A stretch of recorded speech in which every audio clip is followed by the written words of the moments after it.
अभी कुछ टाइम पहले ना, कुछ दिन पहले कोई सिचुएशंस आई हुई थी, ठीक है, जो मुझको हैंडल करनी थी। हर किसी की लाइफ में कोई ना कोई सिचुएशंस होती हैं, अलग अलग, फैमिली रिलेटेड हो गया, पढ़ाई रिलेटेड, या जो भी कुछ चल रहा है उसके रिलेटेड।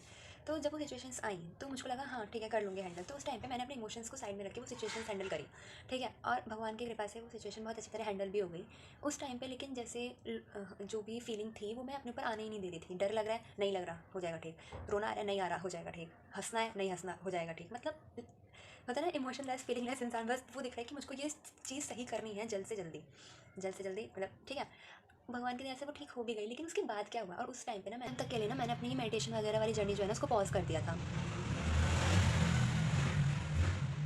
फिर 2 हफ्तों तक चली वो चीज़ जब मैं सॉल्व करी थी। फिर उसके बाद के 3 दिन मैंने बिल्कुल ब्रेक लिया इन अ वे कि हाँ अब सब कुछ ठीक हो गया है, तो थोड़ा शांति तसल्ली, ठीक है, क्योंकि बहुत दिक्कत वाली चीज़ थी वो। फिर उसके बाद 2 हफ्ते हो गए उस बात को भी। 2 हफ्तों से मैंने दोबारा अपनी मेडिटेशन वगैरह स्टार्ट कर रखी थी। अब इस ब्रेक की वजह से क्या हुआ ना, जैसे मैंने एक वर्ड बना रखा था पावरलेस। तो जब भी मेरे को कोई नेगेटिव थॉट आता, कोई डाउट या फियर समथिंग लाइक, तो मैं बोलती थी, उसे एक्सेप्ट करती थी पहले कि अच्छा आ रहा है सब। मतलब तुम्हारा ये फर्स्ट स्टेप यही होता है कि अगर तुमको कुछ डर वर लग रहा है तो उसको आने दो, है ना। उसको ये देखो कि वो कहाँ से आ रहा है, पहले तो क्या आ रहा है, फिर उसका रूट कॉज क्या है, क्योंकि हर चीज़ का कॉज होता है कि जैसे तुमने कुछ देखा किसी का, या फिर तुम्हारा पास्ट एक्सपीरियंस ऐसा रहा, तो उसकी वजह से तो वो डर तुम्हारे दिमाग में दोबारा आया। फिर उसके बाद एक्सेप्ट कर लिया। फिर उसके बाद बोलते हैं कि ये पावरलेस है, इसके पास कोई इतनी ताकत नहीं है कि ये हो जाएगा, मैनिफेस्ट हो जाएगा, ऐसे करके। मेरे उस ब्रेक की वजह से क्या हुआ ना, या फिर ये बोलो कि शायद थक गया था मेरा शरीर वो करने के लिए, दिमाग विमाग बिल्कुल एग्जॉस्ट नहीं हो जाते हम, और शायद वो मैं रिकवर नहीं करा था, और मैंने वो करना दोबारा स्टार्ट कर दिया था कि जैसे ही मेरे दिमाग में कोई नेगेटिव थॉट आता या फियर डाउट समथिंग आता, मैं उसके मतलब पूरा सेंटेंस खत्म होने से पहले बोल देती थी पावरलेस। अब मुझे लगता था कि मैं पावरलेस बोल रही हूँ तो वो हट रहा है, बट वो हट नहीं रहा था थॉट। वो ना अंदर ही अंदर में दिमाग, अंदर ही अंदर में दिमाग में, बॉडी में कहीं ना कहीं स्टोर होती रहती है। फिर जो फीलिंग्स वगैरह होती है ना, जैसे एंजाइटी हो गया, नर्वसनेस हो गई, या फिर डर हो गया, ये हमारी बॉडी में अलग अलग पोर्शन में, जैसे जॉ में है ना, कंधों पे, चेस्ट में बहुत हमारी करता है, गले में, या ऐसी जगह ना स्टोर हो जाता है। अब 2 हफ्तों से धीरे धीरे धीरे मुझे लग रहा था मैं सब सही कर रही हूँ, ठीक है, लेकिन मेरे को ना गले में ना बहुत भारीपन सा फील होने लग गया था। मतलब मेरी बॉडी का ये सिम्टम है कि जब मुझे कुछ चीज़ परेशान करती है और दिखाने लगती है कि अगर मुझको कोई ऐसी चीज़ परेशान कर रही है, तो मेरे गले में ना ऐसे बिल्कुल होता नहीं कि हम बोल नहीं पाते, बिल्कुल भारीपन होता है, और छाती में भी ऐसा लगता है कि भैया आप तो गए ऐसी वाली चीज़ जो होती है वो होने लगता है। और अब जब वो हो रहा था मुझे समझ नहीं आ रहा कि मैं तो सब सही कर रही हूँ, अब क्या दिक्कत है, अब क्या ऐसे हो रहा है, मुझे नहीं आ रहा था। क्योंकि कभी कभी होता है हमें रीज़न पता होते हैं, कभी कभी होता है हमें रीज़न नहीं पता होते। तो ये वाला मेरे इस बार का केस ऐसा था कि मुझे रीज़न नहीं पता था। फिर कल क्या हुआ कि मेरे को इतना ज़्यादा अनईज़ी फील हुआ कि मेरे को ना रोना आ जा रहा, लेकिन मैं रोना आ रहा, लेकिन मैं रो नहीं पा रही। अगर तुम्हारे साथ ऐसा कभी हुआ हो ना, तब तुम रिलेट कर पाओगे ज़्यादा। मैंने क्या करा, फिर भैया लाइट बंद करी, कैंडल जलाई, देखते ही ये काइंड ऑफ मेडिटेशन ही होती है। और फिर भगवान जी के पास जाके बैठ के मैं आँखें बंद करके मेडिटेशन करने लगी, ठीक है। फिर मुझे धीरे धीरे क्या रियलाइज़ हुआ, ध्यान जब मैं वो साइलेंट वाली चीज़ में आ गई ना, मुझे ये रियलाइज़ हुआ कि इतने ज़्यादा थॉट्स जो उस सिचुएशन के डर थे, है ना, हैप्पीनेस, सैड, हैप्पीनेस तो क्या ही था तब, जो डर थी, सैडनेस थी, जो मैं जब वो सिचुएशन सॉल्व करी थी, उसके बाद जो 3 दिन का ब्रेक गया मेरा, उसके बाद ये जो 2 हफ्तों से मैं मेडिटेशन दोबारा स्टार्ट कर रही हूँ, तब से लेकर अब तक के जितने भी वो चीज़ें थी, नेगेटिव थॉट बोल लो उसको, ठीक है, वो कहीं गई नहीं है। वो मुझे लग रहा था कि गई, बट वो मेरे ही अंदर थी, और वो फिर मेरे को ऐसे भारी भारी फील करवा रही थी, ठीक है, क्योंकि मैं एक्सेप्ट ही नहीं कर रही थी कि हाँ भैया है ऐसा कुछ।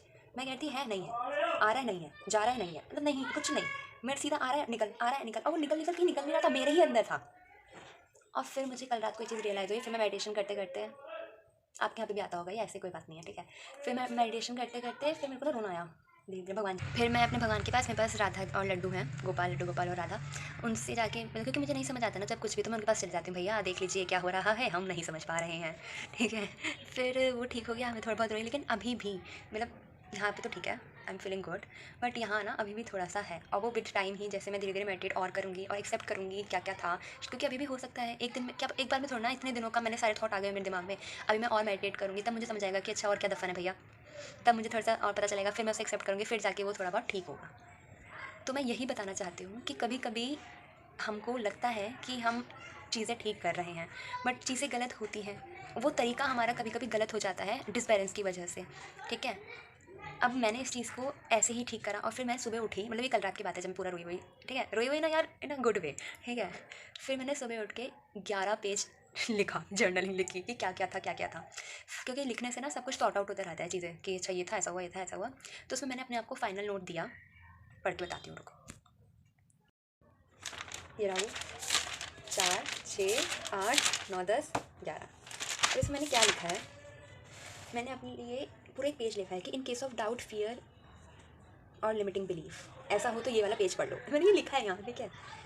और ऊपर ये भी लिखा है सिम्टम, कि गले में, छाती में, शरीर में भारीपन, लो फील करो तो ये पढ़ लो।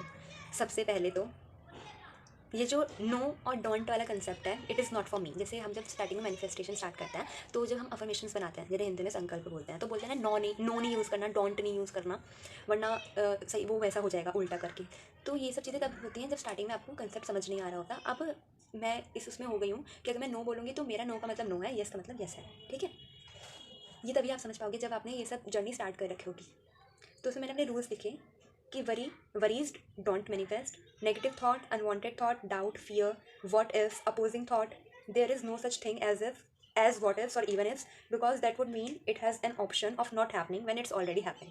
ठीक है, मतलब ऐसी कोई चीज़ जो मुझे चाहिए, अगर मैं व्हाट इफ इवन इफ लगा दूंगी, इसका मतलब क्या कि ऑप्शन है उसके पास ना होने के। बट अगर मुझे कोई चीज़ चाहिए तो वो होगी ही, सेकेंड ऑप्शन नहीं है मेरे पास या उस सिचुएशन के पास कि भैया इसे चाहिए तो ऐसा हो सकता है कि ना दूँ, नहीं ऐसा नहीं है, इसे चाहिए तो इसे मिलेगी। एक तो ये वाली चीज़ देखी। और ये वरीज कि ये सब चीज़ें मैनिफेस्ट नहीं होती, क्योंकि मेरे को ना उससे डर लगने लग गया था कि ये हो जाए वो हो जाए करके, और मैं उस डर को करे जाती थी, एक्सेप्ट ही नहीं कर रही थी। ऐसे करके मैंने कुछ कुछ लिखा। फिर तो मैंने आपको ही पहला रीज़न क्या दिया है कि अगर मैं ऐसा कुछ लिख रही हूँ कि एंजाइटी डोंट मैनिफेस्ट, तो इसका मतलब मेरे लिए क्या है कि डोंट मैनिफेस्ट, मैनिफेस्ट मतलब हो जाना, डोंट मतलब नहीं होना। तो मैंने इस डोंट मैनिफेस्ट के वर्ड को ऐसे ले रखा है अपने लिए कि अगर किसी वर्ड के साथ मैंने डोंट मैनिफेस्ट लगा दिया तो उससे पहले जो वर्ड लिखा है उसका अपोजिट होगा। मतलब ये ना कंसेप्ट होता है अपने बिलीविंग हिसाब से, जैसे तुम यकीन करते हो अपने बिलीव सिस्टम के अकॉर्डिंग तुमको करना होता है। तो मैंने ऐसे रखा है कि मैं लिखती हूँ एंजाइटी डोंट मैनिफेस्ट, तो डोंट लगाया तो उससे पहला वाला जो वर्ड है उसका अपोजिट होगा। तो क्या होगा, एंजाइटी का मैंने अपोजिट क्या लिया कि कामनेस, पीसफुल स्टेट, है ना, ऐसा ये सब चीज़ मैनिफेस्ट होगी। पहली चीज़ मैंने ये दी अपने आपको। दूसरा कि ये सब जो चीज़ें होती हैं ना, जैसे नेगेटिव थॉट, डाउट वगैरह, इनकी ना नेगेटिव एनर्जी होती है, मतलब इनकी जो वाइब्रेशन फ्रीक्वेंसी वगैरह होती है बहुत लो होती है। और मेरी सिर्फ वही चीज़ मैनिफेस्ट होती है जो मैं खुश होकर, है ना, भगवान से बोलकर, थैंक यू बोलकर, अपनी हाई वाइब्रेशन में, मतलब जिसमें मैं बिल्कुल ऐसे सेटिस्फाइड सा फील करूँ। ऐसी वाली चीज़ें जो मैं बोलती हूँ, मेरी से वही चीज़ मैनिफेस्ट होती है। क्यों? क्योंकि उनके पास ताकत है। इंसान के पास जो है ना लव वाइब्रेशन ऑलरेडी इनेट होती है, ठीक है। वो जो हेट और वो जो लो वाइब्रेशन होती है ना, वो बाहर से आती है सिचुएशंस के अकॉर्डिंगली। ऐसे करके फिर तीसरी चीज़ मैंने सबसे, भैया जब मेरे साथ मेरे राधा है, मेरे हन्नू है, मेरे गन्नू है, मेरे लड्डू गोपाल हैं, तो फिर मतलब क्या, मेरे तक कोई चीज़ आने से पहले उनसे होते हुए आएगी, ठीक है। तो उन्हें मेरा अच्छा बुरा ज़्यादा पता है। अगर मैं जैसे कुछ डर लग रहा है मुझे कि ये ना हो ये ना हो, और फिर मैं उसको रोकने के कि ना हो के चक्कर में मैं क्या बोलती हूँ, पावरलेस पावरलेस बोलती रहती हूँ, पावरलेस पावरलेस बोलती रहती हूँ, ठीक है। लेकिन अब मेरे को तो ये होता है ना कि मैं पावरलेस पावरलेस बोल रही हूँ, वो जो है वो अलग से डर बन जाता है कि ना हो, इसलिए बाबा पावरलेस पावरलेस पावरलेस बोली जा रही हूँ। उसकी वजह से और ज़्यादा एंजाइटी होती है और ज़्यादा ऐसे भारीपन भारीपन फील होता है। मतलब भैया अगर नहीं हो रहा आपसे तो मेरा थर्ड भी भगवान देख रहा है, और मतलब मेरे प्रीतम, मतलब मेरे भगवान इतने बड़े हैं और मैं इतना, मतलब वो मेरे से इतना प्यार करते हैं। तो अगर मेरे को किसी चीज़ का डर लग भी रहा है और अगर वो मेरे से नहीं हो पा रहा है इस तरह से जर्नी में, तो ठीक है, हायर सेल्फ है ना, भगवान है ना, उसको वो अपने आप देख लेगा। उसको मेरा अच्छा बुरा ज़्यादा चीज़ें पता है, तो छोड़ दो, नहीं हो रहा तो मत होने दो, वो अपना देख लेगा। ऐसे करके मैंने कुछ लिखा था, ठीक है। ये मैंने बहुत कुछ लिखा था, बहुत ज़्यादा कुछ। और एक चीज़ इसमें मैंने लिखी थी मुझे बहुत अच्छी लगी, ढूंढ के बताती रुको। हाँ, तो जैसे मैंने लिखा था कि अगर मेरे दिमाग में कोई थॉट आया तो मैंने ना ये अपने आप को रीज़न दिए थे कि जो डर है वो मैनिफेस्ट क्यों नहीं होंगे भाई, क्योंकि दिमाग है, अपोजिट का बोलता ही है, ठीक है। तो उसमें एक और था, ये मुझे बहुत बेस्ट लगा। एक तो भगवान जी वाला बेस्ट लगा। दूसरा ये कि जो थॉट्स हैं ये एक तरीके से क्या है कि कोई पार्टी है बहुत बड़ी, उसके बाहर आए हुए लोग।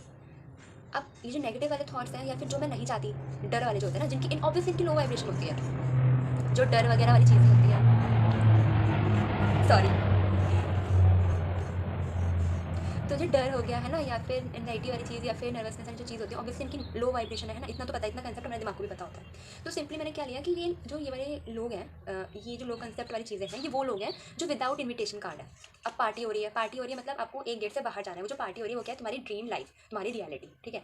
अब उसके आर पार कौन जाएगा, मतलब उसके अंदर किसको जाने की परमिशन होगी, उन्हीं लोगों के पास है जिनके पास इन्विटेशन कार्ड होगा। अब इन्विटेशन कार्ड क्या है, इन्विटेशन कार्ड मैंने लिया as a happy feeling, satisfied feeling, high vibration, ठीक है। जैसे कि जो मैं चाहती हूँ, जैसे कि मुझे चाहिए कि यार मुझे ये वाली ड्रेस चाहिए, ठीक है, तो मुझे मुझे वो वाली ड्रेस चाहिए होगी, तो मुझे अच्छा अच्छा फील होगा ना। या फिर मैं कि जैसे मैं बोलूँ कि मैं एक अफसर ऑफिसर बन गई हूँ, तो जब मैं वो बन रही, मतलब दिमाग में आती अच्छा अच्छा फील हुआ ना। या फिर मैंने अपने मम्मी पापा को एक गाड़ी गिफ्ट करी है, अच्छा अच्छा फील हुआ, है ना। तो ये सब जो चीज़ होती है ऑब्वियसली हाई वाइब्रेशन हो गई। डिफरेंस समझ आया ना चीज़ों के अकॉर्डिंगली। तो जो हाई वाइब्रेशन वाली चीज़ होती है, ये वो लोग हैं जिनके पास इनविटेशन कार्ड है। तो इनविटेशन कार्ड वाले ही पास कर पाएंगे, पार्टी में जा पाएंगे, मतलब ऐसे ही थॉट है जो मेरे दिमाग में आ पाएंगे और मेरी रियलिटी को, जो मेरी ड्रीम लाइफ है उसको मेरे रियलिटी में लाने के लिए मैनिफेस्ट कर पाएंगे। इसी भगवान ने इस हिसाब से हमको बनाया है कि हम अपने आप अपनी दिक्कतों का सोल्यूशन निकाल पाएँ। और अगर कोई चीज़ ऐसी है जो नहीं सॉल्व हो पा रही है तो उसको छोड़ दें, वो ऊपर वाला है, वो खुद देख लेगा, वो सब कर देता है। तो ये एक जर्नी का ही पार्ट था मेरी, जो मेरे को शेयर करना था। थैंक यू इसे सुनने के लिए। अगर आपके साथ भी कभी ऐसा कुछ होता है तो आप भी मुझे बता सकते हो कि आप कैसे डील करते हो उससे। Okay, thank you.